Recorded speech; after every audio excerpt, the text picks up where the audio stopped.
So we're gonna get to the Black Panthers 10-point program. After the Black Panthers were founded, Newton and Seal outlined the group's agenda, philosophical views, and political objectives in their 10-point program. The program's objectives state: 1. We want freedom. We want power to determine the destiny of our Black and oppressed communities. 2. We want full employment for our people. 3. We want an end to the robbery by the capitalists of our Black and oppressed communities. 4. We want decent housing, fit for the shelter of human beings. 5. We want decent education for our people that exposes the true nature of this decadent American society. We want education that teaches us our true history and our role in the present-day society. 6. We want completely free healthcare for all Black and oppressed people. 7. We want an immediate end to police brutality and murder of Black people, other people of color, and all oppressed people inside the United States. 8. We want an immediate end to all wars of aggression. 9. We want freedom for all Black and oppressed people now held in U.S. federal, state, county, city, military prisons, and jails. We want trials by a jury of peers for all persons charged with so-called crimes under the laws of this country. And 10. We want land, bread, housing, education, clothing, justice, peace, and people's community control of modern technology. So basically, they want what every white American has the ability to get. They want to get. I ain't say they had it. To get. No, yeah. It's the birthright, right? So one of the things that I learned early on, and I guess I was in my late 20s when I actually heard this, but we were all born free. I don't care who you are. You were born free. Your lack of freedom is because something took it from you. So when I look at the 10 points, all the history starts flowing back to me. So like, for example, I'm just going to pick, I think it was number 4, where they were talking about housing. Go back to that era of time, look at the 1930s through the 1970s. There were laws on the books. Now, there's 2 types of laws, folks. There's de jure and de facto. De jure just means that it's written, right? It's an actual law. De facto is that it may as well be a law. It's the social norm and the social custom, right? So Jim Crow was, in a way, de facto. The fact that you were not allowed to own a home if you were a person of color, whatever that term means, if you were a Black person, right? But if you were non-white and you wanted to own a home, there were laws on the books that said you could not live next door or across from a white family. Laws. So that would make sure that an entire area would be segregated. There were laws that said when they first started public housing, first they built like really quick public housing. They weren't all that great, but they were government funded, but they were only for white people. Then when the white people wanted better, they built what we now look at and call projects or housing communities. Even those were segregated so that the Black people could move into the old ones, but you still couldn't be where white people were. So we're always being trailed behind, right? So there's laws in that. So number 4 is more than just an aspirational call for equity.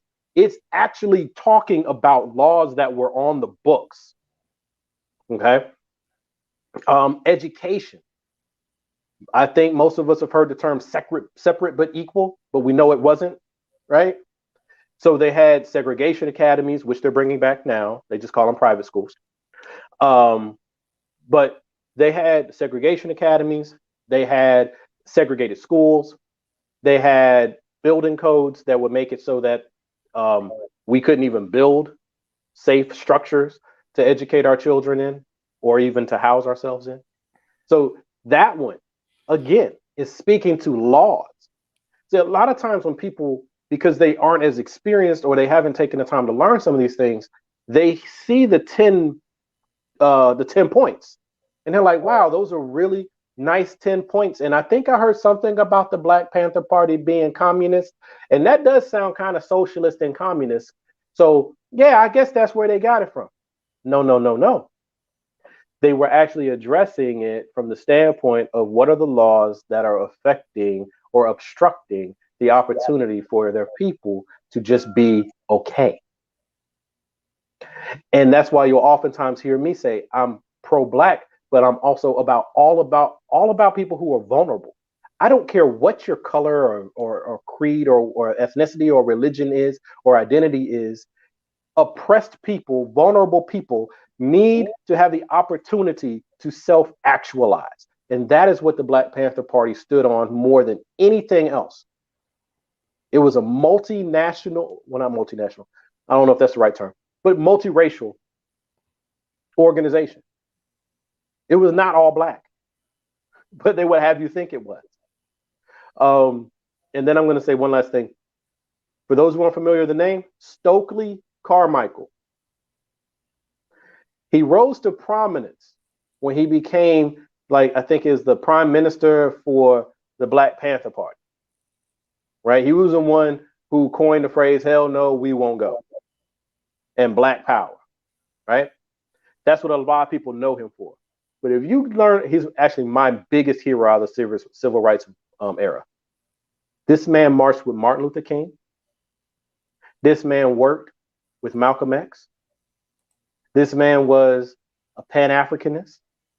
This man fought for freedom and humanity around the world. This man worked for Kwame Nkrumah. This man was a major, major figure for our people. And this is a man who, like I said, touched Martin, Malcolm, and the Black Panther Party. Come on now. So all of these, if you see, they come together. Right? But that's all I want to say about that. All right. So the first part of the start of the downfall of the Black Panthers, again, pay attention to the similarity. Movement more broadly. By the morning of October 28, 1967, Newton estimated that the Oakland police had pulled him over more than 50 times since 1966. That morning, he was pulled over by police, and within minutes, Newton was on the ground with a bullet in his stomach. Officer John Fry was fatally wounded, and another officer was injured. Newton was named as the shooter and handcuffed while still in the hospital. During this period in 1967, while Newton awaited trial and Seal was serving a 6-month sentence as a result of the Black Panthers' protest in Sacramento, a member named Eldridge Cleaver, who had joined the group in 1966, took over as the new leader of the Panthers. In 1967, he married fellow Black Panther member Kathleen Neal. Cleaver's critically acclaimed 1968 memoir, Soul on Ice, which told the story of his life and time in prison, sold over 1 million copies within 2 years. Cleaver had studied the work of writers like Thomas Paine, Voltaire, Karl Marx, Richard Wright, all while incarcerated, and this influenced his personal philosophies and political writings. However, there was criticism of Soul on Ice for its depictions of violence and women. Specifically, Cleaver admits in the text to committing serial rape of women, beginning with Black women in poor communities, for practice before beginning the serial rape of white women. Cleaver's admissions in Soul on Ice point to larger societal and systemic issues of patriarchy and sexism, namely the pervasive disregard of violence toward women. And these issues, which were present within the Black Panther Party, would serve as an ongoing challenge for the organization. I got to say something about that, dog. Go ahead. Eldridge Cleaver was not a good person. Okay. But here's the thing. And it annoys me because the last one that you did, they kind of did this too when they were talking about Marcus Garvey. They always try to temper it and center it around something to taint an entire thing by one person. And they do that because it's easy. It's catnip. It's easy to get people off base. Eldridge Cleaver was a criminal. He was a rapist and he was a womanizer, and those things should condemn him. I personally, in all the reading I've done, I'm not a big fan of even what he did within the organization, because he was instrumental in tearing it down from that side too. But he was one person, okay? Huey Newton. I stand to this day saying he was framed for that situation, that officer. And I don't feel nothing for him, and that's my opinion anyway, because how many black bodies did that officer and his patrol leave dead, broken, or in the prison system that shouldn't have been there anyway? So I really can't feel sorry for a monster who catches hell. But God bless his soul, whatever. Anyway, you got Huey Newton, who helped build this organization, who saved countless young black people from being victimized at the hand of the police. You got Bobby Seale, same thing. You got Geronimo Platt, same thing. You got Fred Hampton, same thing.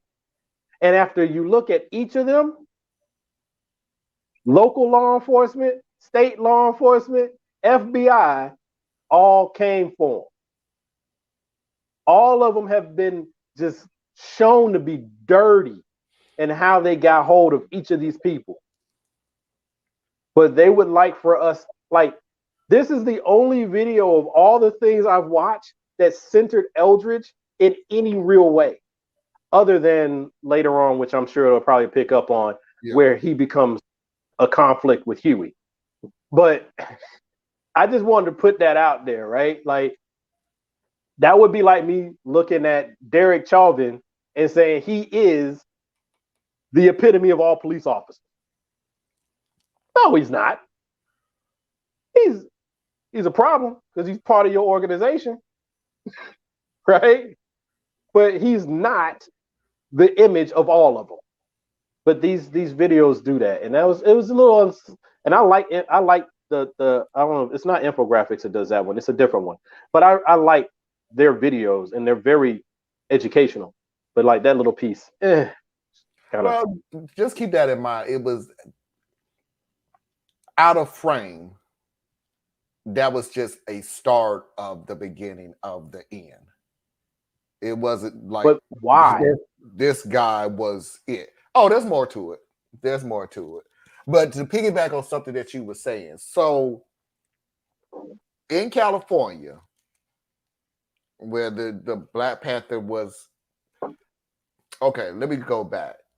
So around that time, it was okay for you to have unconcealed weapons. And the whole deal about the Black Panthers was, we're going to protect our community. Just think of Malcolm X. I'm about to say, think of Malcolm X if he wasn't a group, Nation of Islam. So I can't use that. But his philosophy, you don't attack us, we don't attack you, and we're going to show you that we are prepared to protect our homes. So all the guns, all the rifles that you see, it's just that. It's for that protection. California at that time tried to go, nah, the law of concealed weapons is not for you. Not for you. No, not for you. You can't do that. No. Here's the shocker of all shockers. Guess who happens to be the governor of California who made the decision of saying, yeah, everybody can have unconcealed weapons, unconcealed weapons, just not your organization. Yeah, punk ass Ronnie. Guess who happens to be the governor? Good old Ronald Reagan. Is absolutely anybody shocked? Is anybody having a Pikachu face at this point? Is anybody gasping and clutching their pearls?